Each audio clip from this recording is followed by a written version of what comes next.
We sat by while our colleagues Geraldo, slandered Paul Pelosi and made him directly, into this caricature. Some things we can't do. Will Cain, does the David DePape confession about planning to kidnap Nancy Pelosi, not to mention postings showing he was suicidal, that he believed in an imaginary fairy, undermine efforts by some in the press to paint this mentally unstable guy as some kind of Trumpian right-winger? Well, the efforts by the media to paint this into a larger narrative to smear their political opponents is the reason for the existence of conspiracy theories.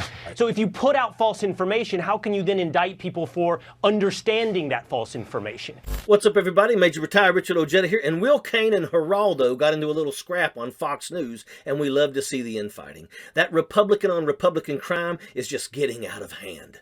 Should the people who posted this made-up garbage about Paul Pelosi and DePape supposedly being a male prostitute, which includes Elon Musk, Larry Elder, and Donald Trump Jr., now apologize rather than just deleting the tweets? Yes. Yes, they should, and Will's analysis is baloney. What these people did was grotesque. What Don Jr. did, tweeting that the Halloween costume of the year was Paul Pelosi. He had a pair of underpants and a hammer. It is disgusting. It's low down and dirty. And, you know, it's partisan politics taken to an extreme that makes me want to spit. So, it's obvious that Will Cain is a loudspeaker for the radical right. He could have just said that. He could have just stated that he doesn't care about ongoing political and social conversations because they don't affect him or he doesn't understand. It's awful. They should really apologize. What part of what I said was baloney?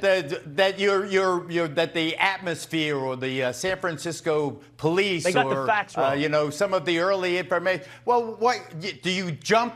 Do you jump into a gay tryst? A fight? I mean, do you jump right into the gutter? No. Because why? Because he's Nancy Pelosi's husband? It is absolutely not. Look, Will, some things we can't do. Some things we cannot do. And what we cannot do is take an incident like this and twist it so it becomes part of a political narrative. Hold on, Geraldo, you asked me a question.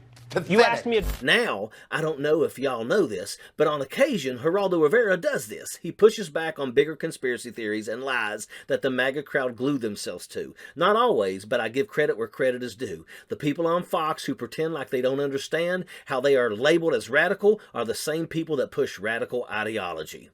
I do not think you take those scant, false, bad details as provided by law enforcement and media outlets and jump to absurd conclusions. I do not think that, Geraldo. Now let me ask this of you.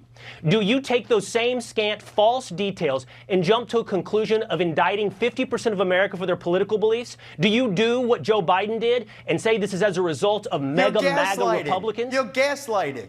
What does that have to do with with the slander of Paul Pelosi? We sat by while our colleagues slandered Paul Pelosi and made him into this caricature. Some things we can't do. Some things we can't do. I am absolutely finished with being tolerant of these. Where do you think wackos get these ideas? Geraldo, they get these ideas because we encourage, we entitle them. The President of the United States, not some random comment. That old man got his skull fractured.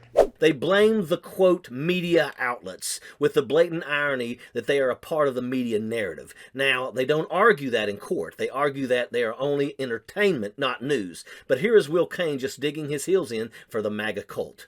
Now, the host, Howard Kurtz, framed all this on the false pretense that news outlets just went straight to assuming that Paul Pelosi's attacker was a fringe MAGA fan. But we can walk and chew gum at the same time. Had reports not started to pile up about this man trying to find Nancy Pelosi and posted a slew of comments MAGA QAnon talking points, then no, we wouldn't have looped him into all that. But they are all evading the real core of this argument. Why has political violence from the right escalated so much that we expect it? That we have about 30 seconds of thoughts and prayers and then Fox News and OAN go to bat for the attackers, just like those at the Capitol on January the 6th. Will Cain blames media conspiracy theories, but I don't know of any, quote, news outlets repeating QAnon talking points and Trump prompts except Fox News, OAN, and Newsmax. So maybe take a look in the mirror, Will. Maybe you and your buddies sold your souls to Donald Trump and didn't notice that you're all turning orange.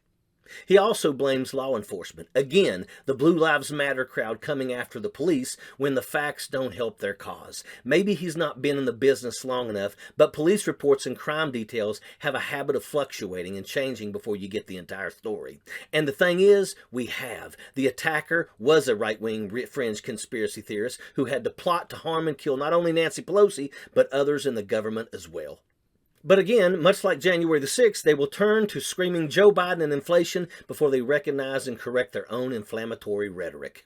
And for the final thought, we should really move past the myth that MAGA supporters make up half of the country. They don't. It's just that squeaky wheels are the loudest in the room, and that's a fact. Sappers clear the way, airborne all the way.